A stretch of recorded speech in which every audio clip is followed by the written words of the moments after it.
You're always working with someone different, so you never have the same student. So one, you have to realize, okay, how does that student learn?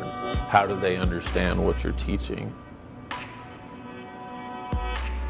The process of becoming an instructor is just like going through training. As you were becoming a sensor operator for the first time or cross-training, you go through the training programs. So usually you would go through with being selected by your leadership, and then you go through the process. You have to figure out how well their instruction can be given, or how well they instruct the student, and how receptive the student is to the instruction by the end of the event.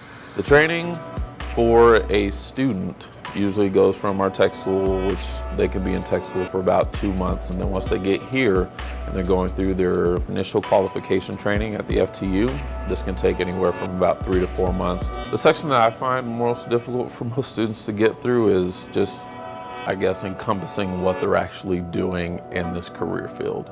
And usually it's just from being able to read the documentation and actually understanding that in the different phases of training that we have. And that's the other piece, is we're learning so many things back to back, and it's usually just keeping it all together and then retaining that once they leave here. The section of instruction that I think is most useful for the students as they go through here is one of our basic phases, and that's ISR, our Intelligence, Surveillance, and Reconnaissance. That is one of the basic mission sets that a sensor definitely needs to understand and learn, because as I've been a sensor, we can't do anything else in this platform unless we actually do ISR.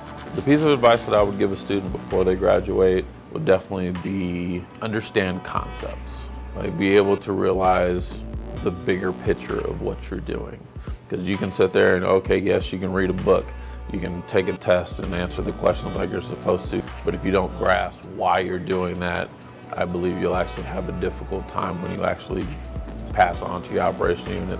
Because what you learn down here is a baseline.